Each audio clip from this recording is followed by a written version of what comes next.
Hello everyone, in this episode I'm leaving the Nima Crafts Hotel. Amazing place. I'll try to include the link in the description for this video. They employ disabled people. There's the clock tower named after the restaurant, and we're going from Iringa to Mbeya. I think that's how you pronounce it.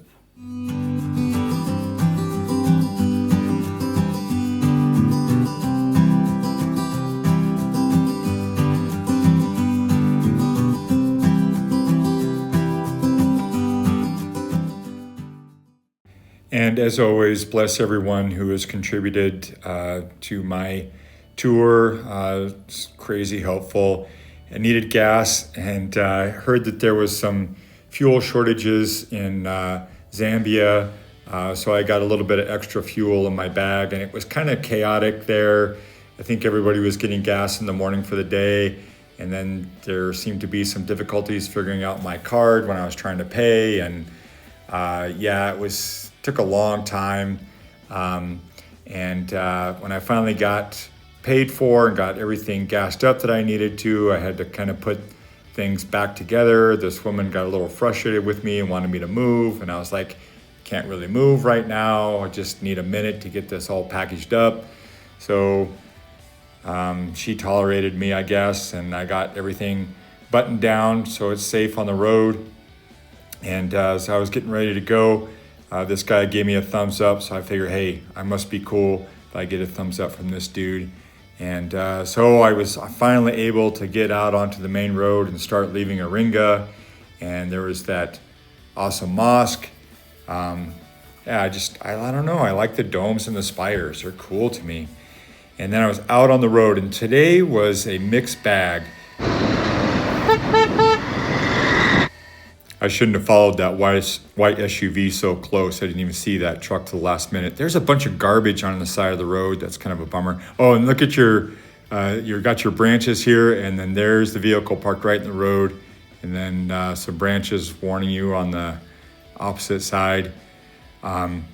It's pretty chilly, 58 degrees Fahrenheit, 14 C. It was a chilly morning, but look at these beautiful open spaces and the trees and the white puffy clouds. And then you get in the city and it's chaos again, and everyone's packed in there and jockeying in. But I think this guy did not have his load strapped down tight on that little motorcycle. Maybe there's two straps there on that drum. But, and here's a lumber yard. Look at all the lumber, pretty wild. There's a lot of it there, because there was a lot of trees in this area. It was really interesting, and not right here, but we're gonna see more later. But look how beautiful that is, these open roads and such beautiful scenery. But here's where a bunch of those pine trees start. I'm assuming they're pines, they look like it. And where a lot of that lumber came from, I think. But it was really pretty with the cool temperatures, and the trees and the scenery kind of made me feel like Colorado a little bit. And look, there's a cab on one side and the truck on the other. God be with that situation. So terrifying. And then here's a bus in the full-on oncoming lane. And then here's another one in the oncoming lane. It's no wonder there's so many accidents. And look at this guy right in the middle of the road, parked there. And look at the load on that little motorcycle, and another huge load in that little motorcycle. They get a lot of work done. These guys were enthusiastically waving, so nice. Some more wavers. Everyone's friendly. And look at that vehicle. Isn't that crazy? So wild. They turn it by moving that whole thing. It looks kind of like a rototiller with a trailer on it to me.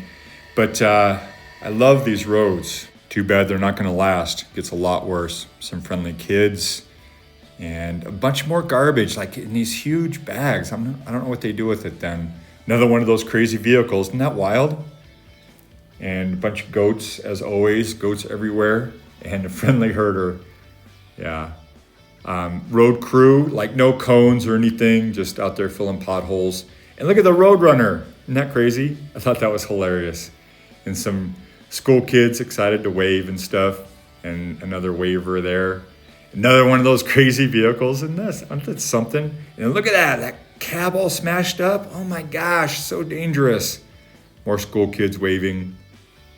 And look at the ruts in the road. So there's gets to be a lot more of these ruts, and it looks like somebody going through warm ice cream, and it kind of smushes up. But it was really kind of treacherous. And some of the ruts, they were like a foot deep. It's hard to capture it on the GoPro, but there are significant ruts in the asphalt. It's crazy. And then here's a long line of trucks that I'm passing, and this line's, nope, I'm getting in your way, because there's a dude stopped right in the middle of the road. Like, I know there's no other place to go. Look at the ruts in this. It's insane. And the GoPro doesn't show how really deep that is. And then, so this is a busy highway, crazy busy highway, goats all over the place. And again, because of the flatness of the GoPro, it's hard to appreciate how really deep those ruts are in the asphalt, and it makes it so treacherous to pass. Look at the edge of the road over here on the left. In the future, we're gonna see more of that. Huge drop off there. It's so jagged, so dangerous. And it's like a construction zone where there's no real viable option. And this road at the end was just got insane, like with the different vehicles all around and people zipping in and out, and the road conditions, it just felt awful. It's so like stimulating and nerve-wracking. It was really very taxing on me. I was kind of exhausted at the end of this day, and so much you have to watch out for all the time. And yeah, it's just better to get off of the road and get back on the road, and it's tough. Look at the ruts again. Look at that big old berm over there. And yeah, just there's no lanes. Everybody's just going everywhere. The bus, just come on out. Sure, why not? You know, we're all here. Go for it. And then there's the hotel I was gonna look at to stay there. I was so grateful to be done driving this day. I've had such up and down experiences with trying to reserve places online. And basically I've decided to not do it anymore because I've had such bad experiences. And this place online was like $25 or something.